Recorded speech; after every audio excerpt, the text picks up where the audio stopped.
welcome to my mini vlog edisi Learning Journal part ke-10. Jadi di pertemuan kita kali ini, jadi kemarin kan udah terakhir tuh kelompok terakhir presentasi, dan untuk selanjutnya seperti yang aku udah bilang minggu kemarin, kita akan membuat film gitu, project film ini. Jadi dibagi menjadi dua kelompok, kelompok 1 dan kelompok 2, dan aku kebagian di kelompok 2. Dan di minggu ini kita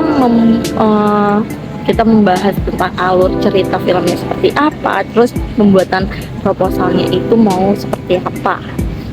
Di pertemuan pertama itu aku nggak datang karena aku sakit, tapi aku dijelaskan kalau misalnya alur filmnya itu kita mengambil isu yang terjadi sekarang ini antara pekerja dan anak kuliah, di mana konfliknya itu anak kuliah dan pekerja ini nanti saling iri dan berantem, katanya itu di pertemuan pertama. Dan di pertemuan kedua itu kita sudah mulai membahas proposalnya seperti apa, tugas-tugas proposalnya itu siapa-siapa aja, dan aku kebagian membahas membuat skrip dan dialog bersama Reja dan juga Faruk gitu. Dan di pertemuan kedua ini kita membahas pembagian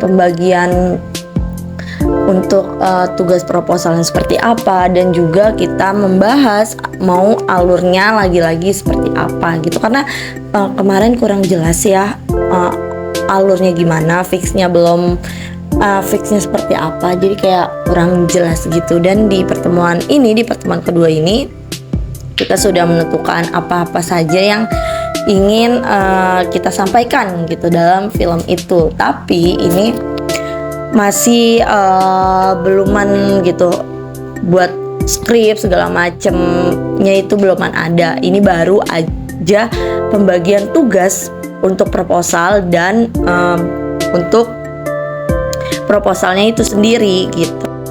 Di pengangguran paling tinggi, nah itu scene pertama. Ntar scene 2 masuk ke pengenalan tokoh masing-masing, kayak misalkan kata gua mah yang dua orang ini dijadiin sahabat aja dari kecil gitu tuh, dari kecil udah main bareng.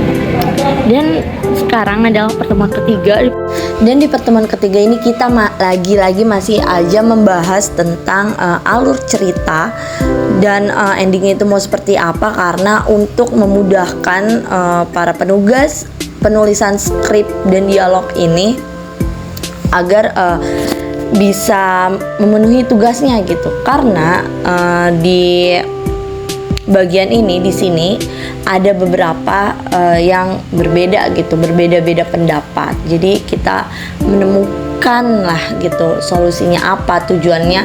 Jadi alurnya itu mau seperti apa dan tujuannya itu apa.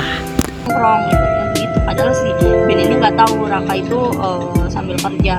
Nah, terus abis itu si Holly tuh nyaraninnya si Benny ini kayak ngerasa udah kayak udah cukup lah gitu kan, kerja tuh udah cukup gitu.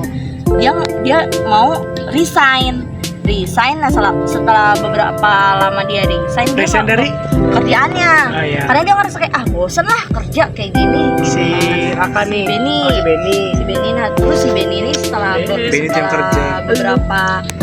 beberapa bulan gitu kan, itu si Benny ini nggak punya kerjaan tuh kan, nggak punya duit segala macem. Nah dia hubungin lah si Raka lagi buat kayak yang cerita kayak gitu aja, kayak gue resign gini-gini, padahal gue sebenarnya pengen kuliah segala macam gitu. Nah si Raka itu kayak kasih loker lah ke si Benny, ini gue ada loker gitu, mau nggak gitu. Sahabatan kan? Iya nanti kayak renggang gitu loh. Kan kata Saru kan disini kan intinya kan ada si pekerja sama si kuliah kayak gitu kan, mahasiswa. Ya kan, jadi konfliknya di situ kan, ada apa sih namanya, kesenjangan kan antara si pekerja sama si mahasiswa ini kan, kayak misalnya lu tadi bilang apa, dan di sosmed tadi itu, apa si kuliah ya di TikTok ada beberapa, berarti kita masuk ini postingan yang itu yang di TikTok yang si itu ada. Jelas nih, udah tahu nih mau seperti apa, dan aku juga udah memikirkan alurnya, skripnya juga itu seperti apa. Karena di setiap pertemuan itu alurnya beda-beda, dan di ini puncaknya ini sekarang Jadi kita udah menentukan kita mau alurnya seperti apa, tujuannya seperti apa, dan untuk pembuatan proposal itu kita udah ituin masing-masing, udah menugaskan masing-masing gitu. Dan jadi nanti tinggal kita presentasikan aja gitu. Kayaknya cukup sekian dari aku di pertemuan minggu ini. Sampai bertemu di proses pembuatan film. Jadi ini tuh masih proses pembuatan proposal ya guys. Jadi bertemu lagi di proses pembuatan film nanti. Bye. Ini pokoknya filmnya bakal seru, jadi kalian harus menantikan ya guys.